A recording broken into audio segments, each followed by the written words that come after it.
Hi, everyone in our church family. I'm Jennifer Frary. I'm the chair of the Staff Parish Relations Committee, and I am joined by several members of our church leadership. I'd like to introduce them to you. First, we have Roxy Washburn, a member of the SPRC. Hi. Bob DeLeo, a member of SPRC. Hello. Hi, Bob. Hi. Sue Bogner could not be with us to record. She's also a member of SPRC and on this spiritual growth team. We have Pastor Dawn, of course. Hi, everyone. Carol Strube, who's our lay leader and serves on a lot of committees as a member of that post. Hello, everyone. Mark Zagata, our head trustee and member of the spiritual growth team. Hello, everyone. And Joel Strube, the chair of our administrative council and member of the spiritual growth team. Hello, everyone.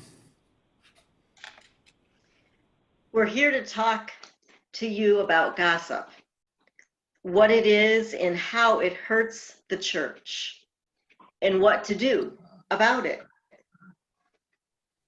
Gossip is defined as casual or unrestrained conversation or reports about other people, typically involving details that are not confirmed as being true.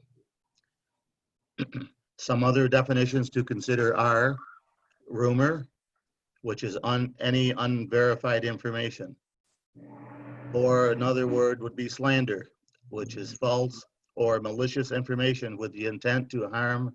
When we tell someone we heard that, person X did or said something, this is gossip. Another example is telling your interpretation of events as facts to encourage someone else to take your side. Another example would be when person X meets up with person Y in the parking lot after church to talk about person A. And it's not to share a prayer request or find out if there's been contact, but to express dissatisfaction and anger about person A. Gossip hurts the entire body of Christ. As a church, we must get rid of gossip. The Apostle Paul tells us this in Romans 1, verses 28 and 29. And just as they did not see fit to acknowledge God any longer, God gave them over to a depraved mind to do those things which are not proper, being filled with all unrighteousness, wickedness, greed, evil, full of envy, murder, strife, deceit, malice. They are gossips, slanderers, haters of God, insolent, arrogant, boastful, inventors of evil, disobedient to parents, without understanding, untrustworthy, unloving, unmerciful. And although they know the ordinance of God, that those who practice such things are worthy of death, they not only do the same, but also give hearty approval to those who practice them. When we gossip, including listening to gossip, we harm the body of Christ by dividing it. Gossip gets in the way of achieving our mission to make disciples of Jesus Christ and living out our vision to worship Christ, know Christ, and serve Christ. Fortunately, Jesus gives us clear directions on how to handle our grievances with one another directly. Doing so directly prevents gossip. Jesus tells us in Matthew chapter 18, verses 15 through 20, if your brother or sister sins, go and point out their fault, just between the two of you. If they listen to you, you have won them over. But if they will not listen, take one or two others along so that every matter may be established by the testimony of 2 or 3 witnesses. If they still refuse to listen, tell it to the church. And if they refuse to listen to the church, treat them as you would a pagan or a tax collector. Truly, I tell you, whatever you bind on earth will be bound in heaven, and whatever you loose on earth will be loosed in heaven. Again, truly I tell you that if two of you on earth agree about anything they ask for, it will be done for them by my Father in heaven. For where two or three gather in my name, there am I with them.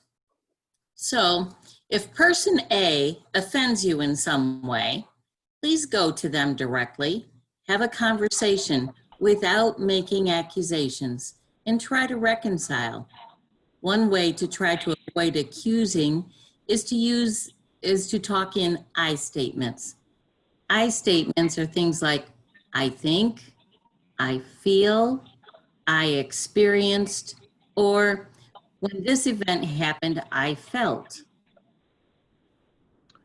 If after doing so, the relationship cannot be reconciled, bring that to a trusted member or members of the body of Christ so that they can help. Then if the sin still continues, take it to the church, and so on as Jesus guides. If your hurt or concern is about the pastor or a leadership decision, that's what SPRC is for. Please bring those things to a member of our committee so we can help lead and guide the reconciliation. Gossip about these matters only hurts us as a church. To live our vision of worship Christ, know Christ, serve Christ, we must have zero tolerance policy for gossip. If you hear gossip, tell the gossiper about Christ's directive and encourage them to speak to the person who's offended them.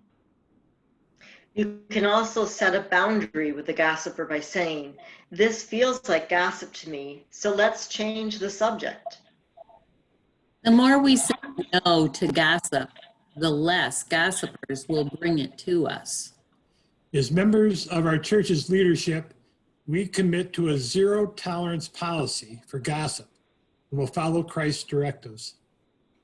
Should you have any questions about this information, please talk to one of us. And don't forget to join us for worship Sunday mornings at 9 a.m. on Facebook Live. God God bless. God bless.